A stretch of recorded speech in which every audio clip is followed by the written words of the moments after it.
Al-Fatihah Sayyidina wa Habibina Rasulillah Muhammad ibn Abdullah sallallahu alaihi wasallam wa ala alihi wa sahbihi wa azwajihi wa dhurriyyati wa al-abidi wal ikhwani minal anbiya'il mursalin wa rasyidin wa sahabatit tabi'in wa immatil arba'atil mujtahidin wa qalidihim wal awliya syuhada sholihin wa sufyatul muhaqqiqin wa ulama'il amilin wa syaikhina fid din wa ila ruhi abaina wa ummahatina wa ummati hadil qur'an muslimin wal muslimat wal mu'minin wal mu'minat. Al-Fatihah. A'udzubillahi minasyaitonir rajim. Alhamdulillahi rabbil alamin arrahmanir rahim maliki yaumiddin. Iyyaka na'budu wa iyyaka nasta'in ihdinas siratal mustaqim siratal ladzina an'amta 'alaihim ghairil maghdubi 'alaihim waladdallin. Amin. Bismillahirrahmanirrahim. Alhamdulillahi rabbil alamin wassalatu wassalamu ala asrofil mursalin sayyidina wa maulana Muhammadin wa ala alihi wa sahbihi ajmain, amma ba'd. Fa inna asaqal hadis kitabullah ta'ala wa khairul hadi hadi Muhammadin sallallahu alaihi wasallam wa syarrul umur muhdatsatuha wa kullu muhdatsatin bid'ah wa kullu bid'atin dhalalah wa kullu dhalalatin finnar. Jamaah rahimakumullah, minggu kemarin saya sudah sampaikan bahwa apa yang diperbuat, yang dilakukan oleh kita itu enggak keluar dari 4. Ya. Satu adalah ayyakuna li ajli jalbi nafi wa mafqudun indah. Yang pertama, kita ini bekerja karena berusaha untuk meraih sesuatu yang bermanfaat yang kita nggak punya. Duit bermanfaat, kemudian beras, ya, dan motor, mobil, semua itu bermanfaat. Nah, kita nggak punya, kita cari. Nah, namanya kita sedang mencari sesuatu yang bermanfaat, yang berguna, yang kita nggak punya. Ya, satu. Yang kedua adalah lihifdin nafi wa mawjudun indah. Kita berbuat ini, bekerja, bertindak itu untuk menjaga, merawat sesuatu yang kita miliki, sesuatu yang bermanfaat yang kita miliki. Contohnya, udah punya duit, kita kantongin, ya kan? Kita punya duit, kita taruh di bank atau ditaruh di bawah kasur, ya, itu namanya menjaga supaya kan gitu. Yang ketiganya lidaf'id darin lam yanzil bih. Yang ketiganya kita berbuat itu untuk menolak bahaya yang belum terjadi. Ya. Sampean pergi ke masjid, bawa motor, motornya dikunci, ditaruh di tempat parkiran. Ya, pergi ke Cijantung, ke mall sana, kita taruhnya di tempat parkir, dikunci, setangnya juga dikunci. Itu namanya menolak kemungkinan terjadinya bahaya. Ya. Kan enggak, kita ke mall, taruh di depan mall, masih hidup motornya, kuncinya diantepin aja di situ. Ya Allah, saya tawakal kepadamu. Nih, kalau orang begini, kata orang, agak beres ya. Kan gitu, Pak, ya. Yang keempat, apa yang kita lakukan ini bertujuan untuk liizalati darrin qad nazarabi, untuk menghilangkan madorot yang sudah menimpa. Bapak kena COVID, buru-buru beli ini, beli itu, beli ini, jauh dari orang, ya. Nah, diisolasi. Nah, itu namanya berupaya mau menghilangkan bahaya yang sudah menimpa kita. Datang ke dokter, ya, berobat. Nah, itu namanya berusaha untuk menghilangkan madorot yang sudah menimpa kita. Ini kita bicara tawakal ini harus paham yang begini dulu jamaah Allah. Jadi nanti tepat kita ketika bertawakal. Nah, kita urai satu-satu ya. Yang pertama jalbin nafi, menarik manfaat, mengambil yang berguna. Itu ada 3 tingkatan. Ya, satu menariknya itu maktu, yang kedua madnun pasti, yang keduanya sangat mungkin terjadi, ketiganya sulit terjadi, kecil kemungkinannya. Minggu yang lalu saya contohkan, makanan ada di depan kita. Kita ini ingin makan karena lapar. Yang membuat orang kenyang itu siapa?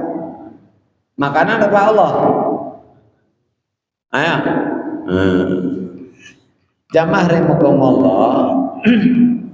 Yang membuat kenyang, membuat sehat, membuat kuat, membuat apa, semuanya adalah sebabnya. Nah, ini sebabnya, gitu ya. Bukan makanan, Pak. Kan banyak orang makan belum kenyang juga. Ya. Bahkan udah makan aja ngomongnya belum makan. Kata mertua, mantu, udah nyarap, udah makan, belum, katanya, hanya mata ditoprak doang dan miring. Toprak belum nyarap, dia bilang. Kenapa? Menurut dia nyarap itu harusnya nasi. Buka, saya mah nggak makan kalau buka, katanya. Ya, cuma ini doang, lontong doang 3 sama korma sekepel, sama belum makan, baru takjil. Nah, jamaah Allah, makanan sudah siap. Kalau Allah mau membuat kenyang, Pak, kita nggak makan kenyang, kuat berhari-hari. Bagaimana Siri Asyikti, beliau ketika lewat, dia dengar percakapan antara orang Nasrani dengan orang Islam di pos kamling, Pak. Gitu. Kalau kita sih di sini lah ngobrol. Apa kata si Nasrani? Saudara Muslim, katanya, kalian tahu nggak? Nabi Isa itu beliau pernah nggak makan 15 hari. Luar biasa emang itu, luar biasa. Ya.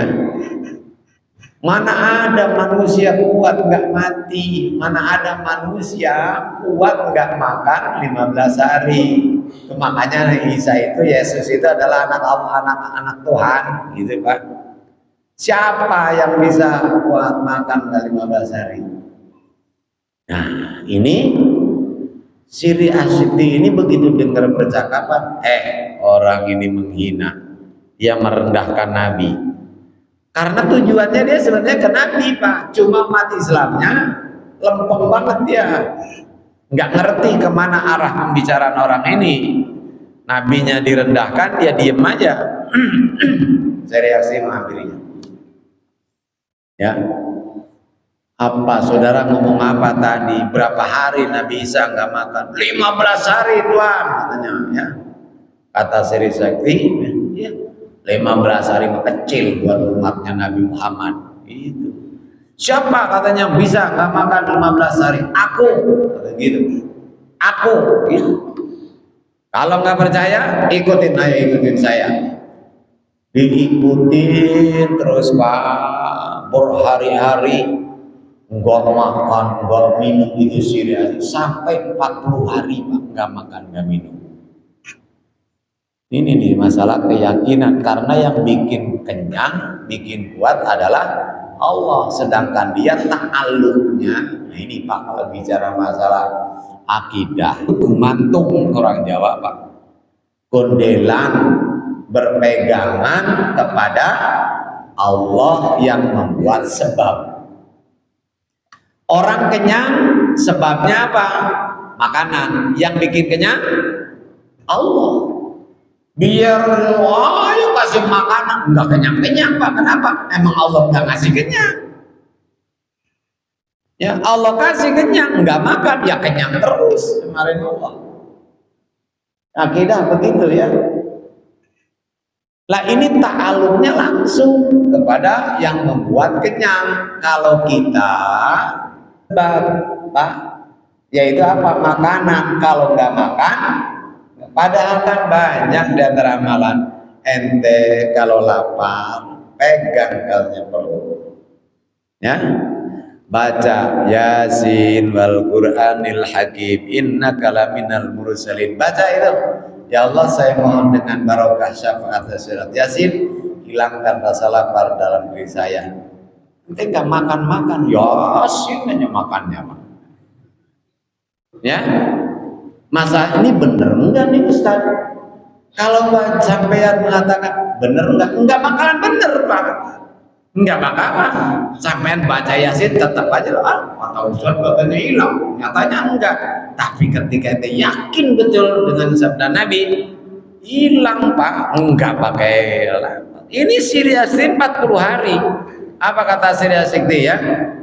Tak tambahin ya, nah gitu. 20 hari lagi, ben genap katanya 2 bulan. 20 hari lagi Pak, nggak makan, nggak minum. Coba bayangkan. Ya, ya salah, luar biasa. 2 bulan nggak makan. 3 hari nggak makan, rohili. Ya, ini nggak makan, bermakan. Ya Allah. Nih. Begitu Jamal, disediain makanan. Kemudian apa? Ya, apa kata kita yang makan? Kalau Allah menghendaki, ya, enggak pakai saya ambil, nasi ini bisa masuk sendiri ke mulut. Enggak saya mamah akan hancur sendiri. Enggak saya telan akan masuk dengan sendirinya kalau Allah menghendaki. Ya Allah, saya tawakal kepadamu. Nggak mau diambil Mas. Nih kalau ada orang begini, murni nih orang gendeng. Orang gendeng Pak. Itu kenapa? Karena dia nggak ngerti pas sunatullah. Apa sunatullah itu? Hukum alam, sebab akibat. Orang Allah itu ketika melakukan sesuatu, jemaah, ada sebab akibatnya. Sebab akibat. Kenapa orang pinter? Karena belajar. Kenapa orang ini bodoh? Karena memang nggak mau belajar. Kenapa orang kaya? Karena ini. Apakah orang kaya itu pasti dia berusaha? Memang ada kalanya tanpa di luar sunatullah. Ilmu itu ada 2, akhlak itu ada 2 macam. Ada ilmu yang Allah berikan bijudin ilahi, karunia Allah langsung, nggak pakai belajar. Ada yang begitu Pak. Contoh ya, Nabi Isa bisa bicara di waktu bayi. Ayo, profesor mana yang bisa ngajarin ngomong kepada bayi yang baru lahir? Nggak mungkin Pak. Ngomong aja belum bisa, mau diajarin ngomong. Tapi beliau berbicara, qala inni Abdullah, aku adalah hamba Allah. Kata Nabi Isa, orang kamu luar biasa, bayi bisa ngomong. Ini namanya judin ilahi, karunia langsung dari Allah. Ketika Nabi Yusuf dituduh mau memperkosa istrinya Al-Aziz, lari ke pintu, ditarik bajunya dari belakang oleh Zulaikha. Robek Pak, terbuka pintu. Begitu terbuka apa paket itu Zulaikha.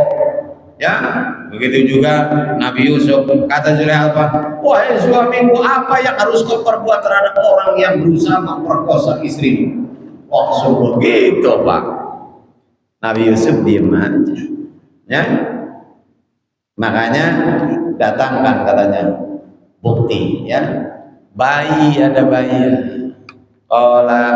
Kalau Yusuf katanya bajunya robek di depannya ya, maka Yusuf berbohong dan perempuan ini yang benar, karena berarti kalau diperkosa tangannya kan bisa merobek baju, nggak mungkin robeknya yang di punggung. Tapi kalau yang robek baju Yusuf di belakangnya, berarti Yusuf mau lari, ditarik bajunya dari belakang, maka yang benar adalah Yusuf dan perempuan itu yang bohong. Ternyata yang robek belakangnya. Siapa yang ngajarin bocah ini ngomong, Pak? Bayi. Ya, bayi. Nah, kalau gitu memang Allah Maha Kuasa bisa memberikan tanpa orang belajar. Lalu Bapak mengharapkan karunia langsung dari Allah, nggak belajar juga. Kalau Allah menghendaki, saya bisa jadi ulama. Nah, ulama dari mana? Ya, yang begitu jangan dicontoh itu Pak. Yang begitu. Yang kedua, biktisab, dengan cara berusaha. Nah inilah Pak yang umumnya terjadi adalah ini. Orang kalau pengen pinter harus begini, pingin kaya harus begini. Kalau ini ada, itu namanya sunatullah. Apa Allah nggak bisa menjadikan anak ini jadi dokter? Bisa, walaupun nggak sholat, walaupun apa.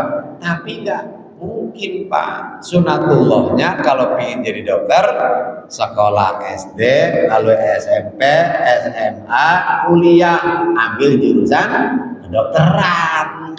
Apakah pasti jadi dokter? Belum tentu. Walaupun sudah kuliah di kedokteran Pak, belum tentu lulus apa enggak. Gitu ya. Nah ini jamaah rahimallah, maka Allah menciptakan makanan, Allah ciptakan tangan. Untuk apa tangan ini? Itu. Allah ciptakan gigi. Apa fungsi gigi ini? Dan Allah ciptakan lidah. Untuk apa lidah itu? Nah, ketika tangan ini ngambil, itu namanya kita sudah menjalankan sunatullah. Ketika gigi kita memamah, maka kita sudah mengerti itu sunatullah. Begitu juga lidah kita. Maka tawakal di sini bukan tawakal bil amal, tapi tawakal bil ilmi wal hal. Nah, sekarang apalagi nih ada tawakal bil amal. Tawakal itu yang gampang mempercayakan urusan kita kepada Allah, gitu ya, mempercayakan penanganannya. Tawakal bil amal artinya menyerahkan pekerjaan perbuatan terhadap kasus kita kepada perbuatan Allah, bukan kepada perbuatan kita. Itu Pak ya. Nah, ya, tadi saya lagi siaran Pak Ustadz, yang saya tahu kita ini ikhtiar dulu baru tawakal. Nah, kata saya ada benernya ibu ngomong begitu. Umumnya orang ngariin tawakal begitu, padahal itu baru satu dari bagian tawakal Pak.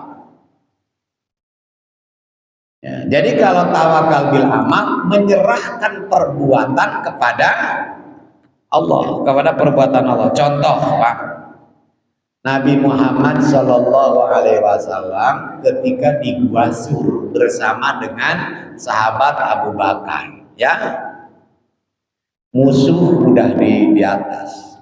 Nabi nggak bisa kemana-mana Pak, mentok udah di situ, buntu. Kalau mau lari ya harus maranin yang ngejar Nabi, sama aja bohong. Namanya ular maranin kebo. Lalu apa yang diperbuat Rasulullah? Enggak ada, Pak. Beliau serahkan kepada perbuatan Allah. Enggak berbuat apa-apa Nabi Muhammad. Ini namanya tawakal bil amal.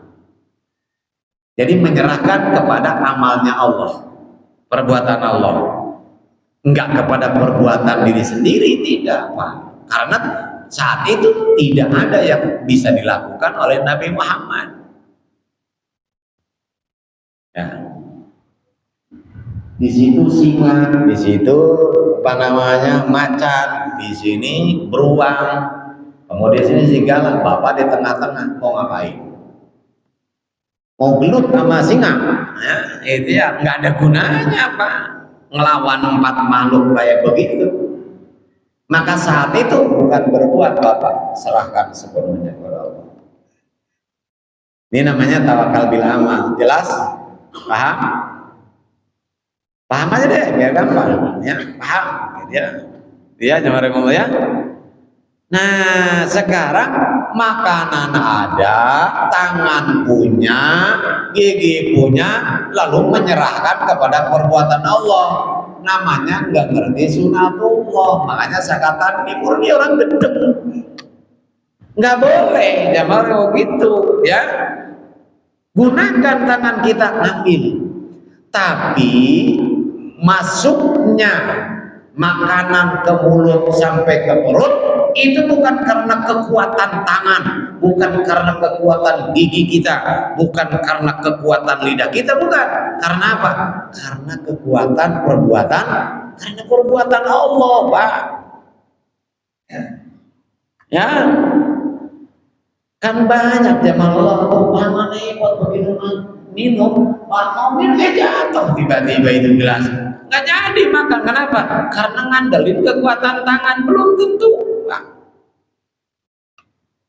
Gigi, ngandelin kekuatan gigi. Apa selamanya kita punya gigi? Oh, maaf nih yang punya gigi ya. Kita semua nanti akan nggak punya gigi, Pak. Lidah, begitu juga jamaah Allah. Maka tawakalnya di sini adalah tawakal bil ilmi wal hal.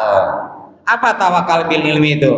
Tawakal bil ilmi itu adalah meyakini, mengetahui bahwa Allah lah yang menciptakan makanan, Allah yang menciptakan tangan kita, yang menciptakan gigi kita, yang memberikan kekuatan kepada kita, dan itu adalah Allah Subhanahu wa taala, dan dialah yang memberi kita makan dan memberi kita minum, juga yang memberi kita kenyang.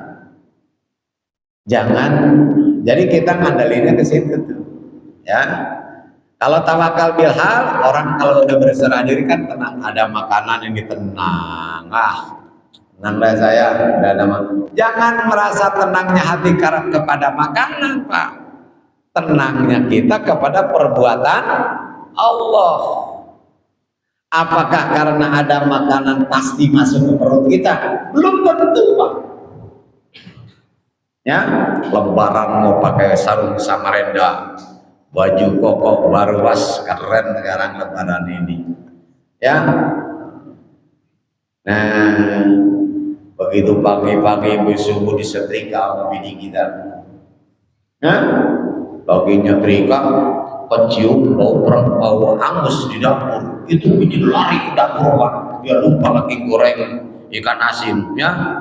Buru-buru begitu balik lagi. Udah bolong, Pak, bajunya. Nah, ketika melihat ini, kata hati apa ya?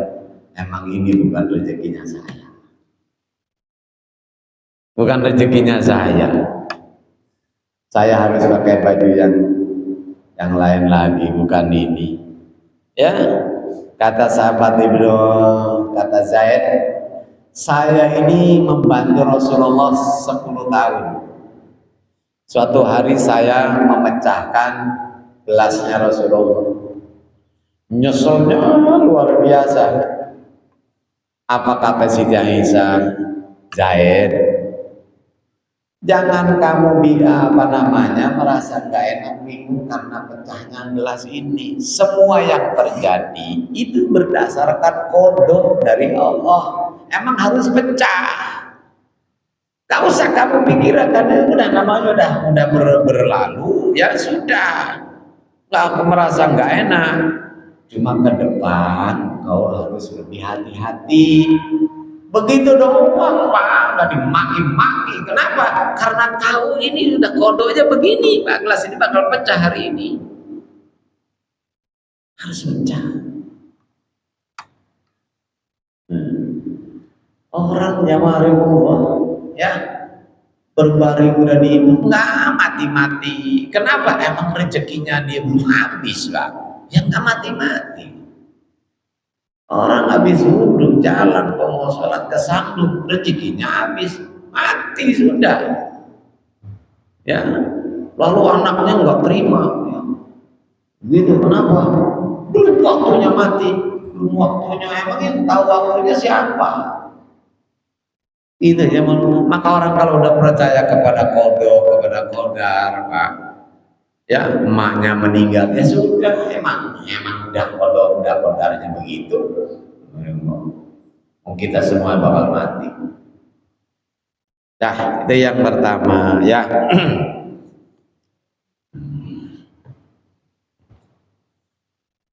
Yang berikutnya jamaah, begitu juga sekarang kalau kamu tidak menanam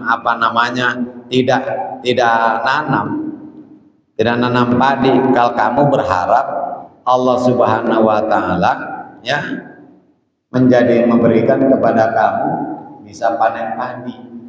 Ya dari mana jalannya? Pingin punya anak nggak kawin. Ya gimana mau punya anak? Kawin tapi bininya nggak pernah digauli. Punya anak nggak? Ya enggak, digauli tapi nggak keluar air mani. Punya anak nggak? Ya enggak, jamaah sunatullahnya begitu. Sudah sunatullahnya. Nah ini. Jangan ya Allah berikan kepada saya rezeki sampai nangis-nangis. Rabbi habli min ladunka dzurriyyatan thayyibah, Rabbi habli minas sholihin, Rabbi habli minas sholihin. Duda doanya begitu. Paham Pak?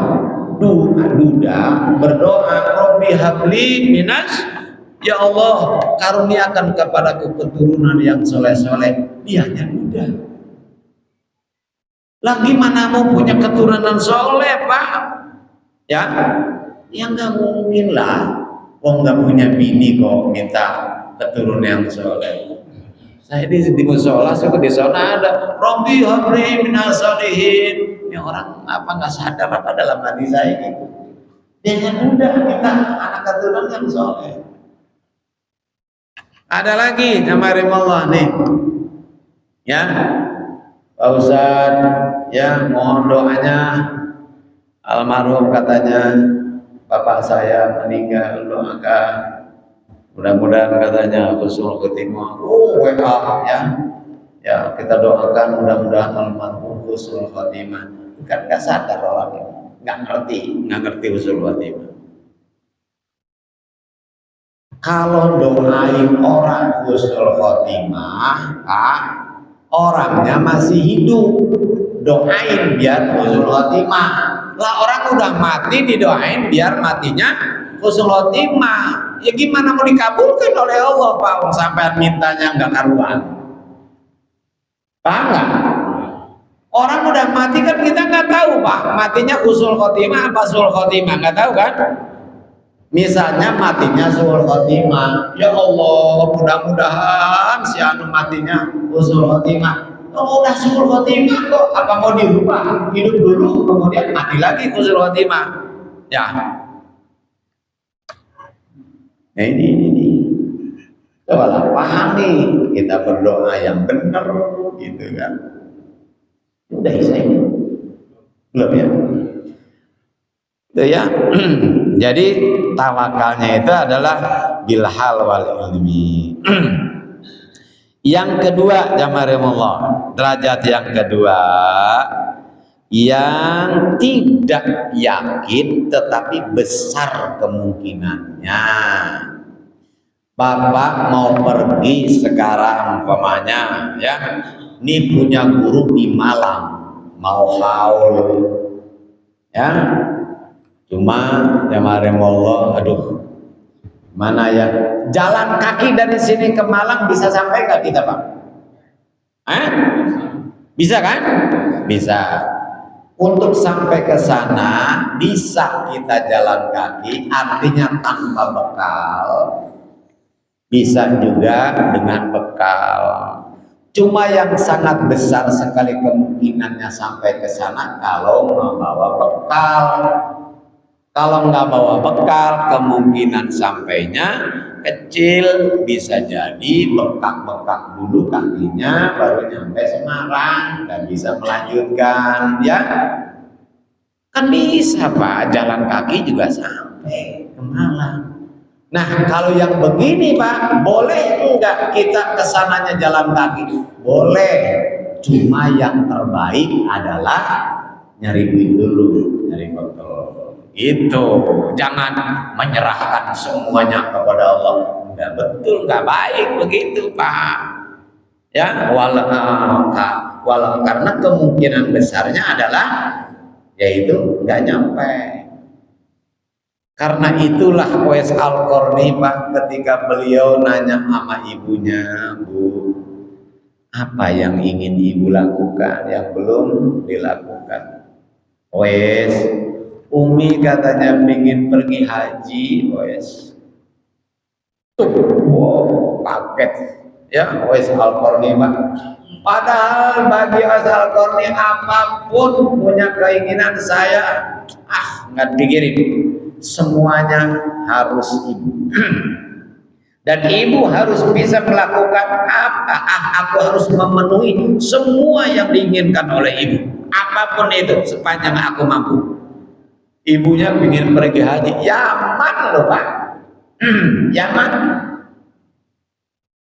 Pikir dia, bisa nggak dari situ Pak Uwais itu bawa ibunya pergi ke Mekah, ke Madinah ya, haji?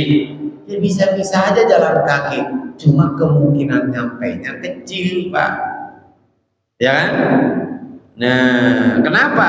Karena butuh tenaga yang prima, yang luar biasa. Karena itulah makanya Uwais Al-Qarni yang benar-benar ngerti betul tawakal, tapi dia nggak punya duit, dia beli anak sapi Pak. Setiap hari itu anak sapi dipikul sama dia Pak, dibawa naik ke bukit, terus turun lagi, begitu terus. Tambah-tambah deh masyarakat menganggap, wah udah ya, nambah-nambah nih katanya si Uwais. Udahlah dianggap orang stres, lah sekarang anak sapi dipanggul-panggul, Pak. Berarti stresnya nambah ini bocah, gitu Pak.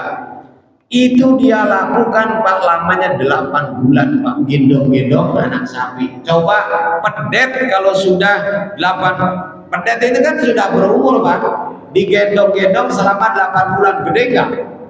Itu dia bawa begini sapi Pak ke bukit oleh Uwais Al-Qarni. Maka badannya kayak Edi apa? Pai. Betul merongkol. Jadi Uwais Al-Qarni itu kayak binaragawan Pak badannya. Kenapa? Begitu sudah yakin dia kuat, lalu Bu, katanya ibu ingin pergi haji. Iya Uwais, ayo. Itu ibunya ditaruh di sini. Jalan Pak dari Yaman ke Mekah. Ibunya ditaruh di sini, jalan begitu. Kenapa? Ini hasil manggul-manggul anak sapi Pak, sampai jadi sapi itu.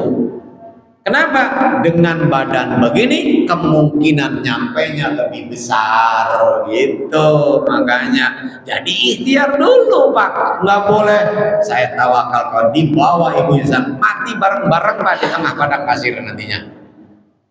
Itu ya. Nah dari sini sampean berangkat ke Palestina ke sana nggak punya duit, nggak punya apa. Kenapa? Jihad bisa dirilah, membela agama Allah. Lah kayaknya bener, sampean kayaknya bener. Pergi ke Afghanistan ke sana mau ngebelain Taliban, ya maring Allah, ya. nggak punya apa-apa, berangkat ke sono ilmu perang nggak ngerti, yang gunain senjata kagak bisa, nama Allah pasti terjadi bagi orang yang niat membela agamanya Allah. Yang bagaimana Pak yang bela agama Allah itu? Wong orang mau perang, Pak Nabi mau perang ke Tabuk yang Allah perjalanan jauh yang marang Allah. Para sahabat daftar. Dan Nabi punya duit berapa? Segini. Kendaraannya apa? Ini. Ayo. Datang lagi. Rasulullah saya juga perang. Punya duit berapa? Enggak punya. Punya kendaraan? Boleh ikut perang. Kenapa? Enggak punya kendaraan, enggak punya duit. Lah mau ikut perang. Perjalanan jauh kan butuh makan, Pak. Ini bukan mau membela agama Allah, mau membebani teman-temannya nantinya jadi beban orang, ya. Nggak cukup Pak semangat keagamaan, nggak cukup, tapi harus ditopang dengan ilmu, ditopang dengan wawasan. Ini pun begitu, ya. Jadi baru dua nih Pak ya, baru dua. Tiga terus kita bahas pada pertemuan yang akan datang. Semoga Allah Subhanahu wa taala panjangkan umur kita dalam taat kepadanya. Allah bimbing hati kita jalan yang diridhoi dan dicintainya, dan semoga Allah kuatkan dan keyakinan kita juga hati kita, dan semoga Allah hiasi hati kita dengan akhlak yang mulia. Allah bersihkan hati kita dari akhlak yang hina. Allah limpahkan rahmat, taufik dan hidayah pada kita, anak cucu kita, sehingga selama hidup kita istiqomah dalam menjalankan perintahnya, menjauhi larangannya, dan manakala wafat semoga Allah wafatkan kita semua dalam keadaan husnul khotimah. Rabbana taqabbal minna du'ana wa raja'na siramalina bi rahmatika ya arhamar rahimin. Rabbana atina fid dunya hasanah wa fil akhirati hasanah wa qina adzabannar. Wa sallallahu ala sayyidina Muhammadin wa ala alihi wasallam. Alhamdulillahirabbil alamin. Assalamualaikum warahmatullahi wabarakatuh.